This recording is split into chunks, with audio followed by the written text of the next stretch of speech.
Well, Leafs Nation, we lose to the San Jose Sharks 5-3. Not an easy loss for the Leafs to take. They lose to the 4-0 San Jose Sharks. Yes, I said 4-0. They have 8 points in the season so far. San Jose has been a good young team.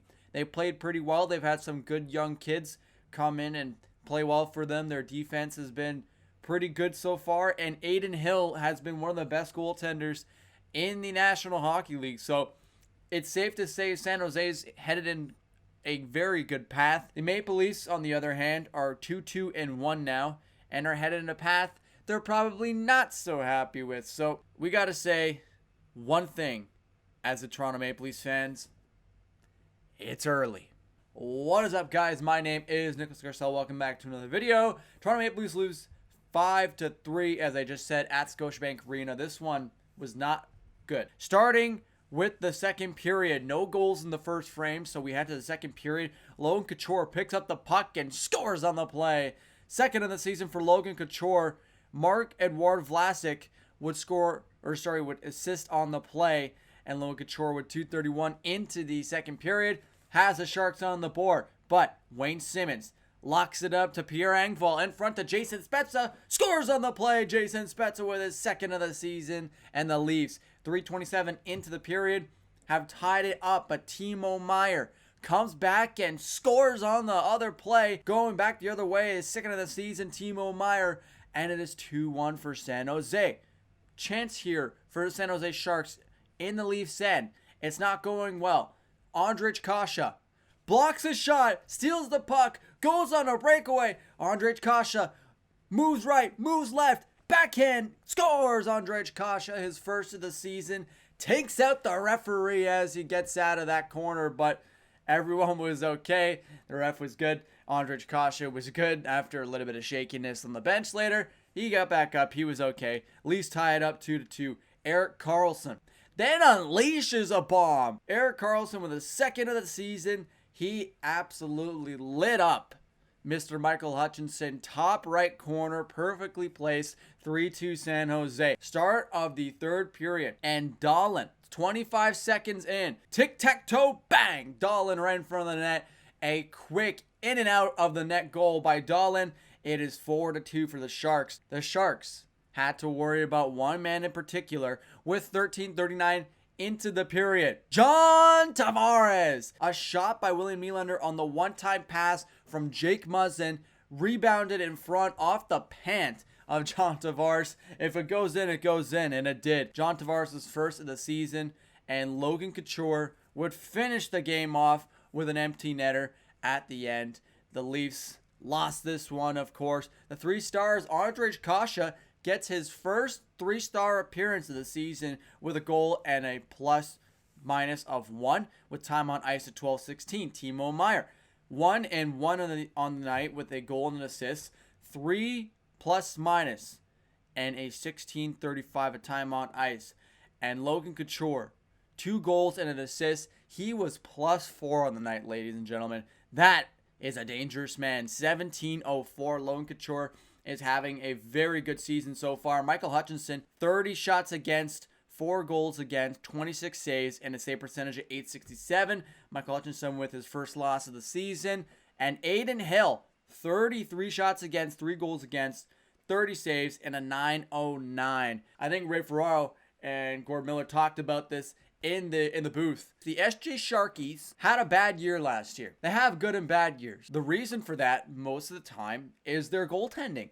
And their goaltending last year was the worst in the National Hockey League with an .893 average save percentage, which is below the league average at .909. That being said, the SJ Sharkies have Adin Hill and James Reimer now in net, and they've done pretty good so far. In fact, the Sharkies, they're 4-0. It's looking good for San Jose. The Leafs are going through a little bit of a spell. I'm going to give a roster that I think the Maple Leafs should roll out against Pittsburgh tonight. This is the roster the Maple Leafs should run tonight. Starting off with the first line, I got Matthews at center, Marner right wing. No surprises there. On their left is Michael Bunting. Michael Bunting has been a very good player so far for the Maple Leafs. He's shown some great pizzazz. He shows why he could be possibly another Zach Hyman type player for the Maple Leafs. And I think he's got that perfect capability of filling that role of that Zach Hyman kind of position for the Maple Leafs. He's shown some of his aggressiveness in some scrums. He's been able to score. He's been able to make some nice plays. Michael Bunting, he's a pretty darn good forward, and I would love to see him on the first line. Then you got John Tavares, Nylander. No surprises there. To their left, Alexander Kerfoot. Kerfoot has been our left-hand man, our right-hand man. He has been everything down the middle. He's done so much for the Toronto Maple Leafs, and he deserves this left wing position on the second line. He's a great goal scorer. He can make amazing plays. He's great on the faceoff dot if Tavares ever gets tossed out. You know, it's a good opportunity for the Leafs to take advantage of. Alexander Kerfoot, he's a great player. Then I got on the third line, David Kampf, Ondrej Kase, and Nick Ritchie. Now, Ritchie was on the first line with the Maple Leafs in Toronto with Matthews and Marner. Now, I don't agree with that. And I think Nick Ritchie is actually a decent player. And I think in his heart, he believes he's a decent player. If you go back to the preseason recap I made, Nick Ritchie was one of my standout players. He did great. He was an amazing preseason player. And he got to the regular season and something fell off. I think he just needs a little bit of time to prove himself. Look, there's other guys out there that we can go and get and say, oh, Nick Ritchie's garbage. Let's go and bring over Evander Kane, get someone with some money under them, and put a guy with some leadership. Yeah, I don't want to do that. Nick Ritchie, he just needs time. We got plenty of time left of the season. We're only 5 games in, ladies and gentlemen. We got tons of time for Nick Ritchie to develop as a good player. I think the third line is exactly where he needs to be developed. Don't put this guy in the fourth line where he's going to get little to no minutes and have no time to develop as a good player. Nick Ritchie, third line. It's a perfect play for the Toronto Maple Leafs to make, especially with a struggling forward. Then I got on the fourth line, Spezza, Simmons, no surprise there, and Engvall. I liked Engvall last night. A lot of fans liked Engvall last night with Matthews and Marner. I don't want to judge that off of one performance. I think Engvall did a pretty good job last night with Matthews and Marner, but for the rest of the season, he's been very subpar. And I don't think you can judge one night off of what we've seen previously of him being not the greatest back skater, not back checking, not forechecking. You know, he's kind of looked sluggish in these first couple games, and yesterday he looked like he finally got his legs a little bit. That's a good sign for Leafs fans, and that's a pretty good sign for a forward that's trying to do something for himself. Engvall, I like you. I think you're a great player. I didn't like you in the first 4 games. You got to prove yourself if you want to stick with the big guy. Oh, and just one more thing. If you're a Leafs fan and you watched the game last night, you saw possibly a tweet, possibly an Instagram post, something around the looks of a Toronto Maple Leafs jersey on the ice thrown over the boards. Thrown over the glass. Now, I don't know what that says about us as Leafs fans, but I do not represent myself with that Leaf fan. Not at all. That's just downright stupidity. We're 5 games in, ladies and gentlemen, and we're already throwing jerseys over the glass. The Montreal Canadiens are 0-5. You think they're tossing their jerseys over the glass? I know it's a different story. I know the Habs went to the Stanley Cup final, and they all think they're the bee's knees right now, but the Leafs obviously have had some very big trouble in the playoffs, and that's most likely eating up this fan alive, and so he doesn't want to go through this again.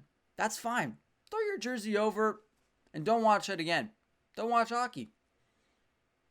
But if you're here to the very end, through thick and thin, through the battles, through everything that the Leafs have gone through, us as Leafs fans, then you're going to wear this jersey with pride. You're not going to do stuff like that. So next time you decide or think about throwing your jersey over the glass, remember what I said. Us as Leafs fans, we're one of the stronger communities around hockey. Because we take it to a point where, yes, we laugh, we cry, we get angry, we throw temper tantrums, but that's because we really care. And that's really it. That's really it at the end of the day. But anyways, guys, that is all I have to say for today. Hope you guys enjoyed this video. If you did, please make sure to hit that like button, subscribe for more of these videos, and please make sure to turn on your post notifications to get notified when these videos do come out. One more thing, please make sure to share this video with your friends and family. Helps me out a lot, guys, and I really do appreciate it. Thank you so much for watching, and I will see you in the next one. Take it easy, guys.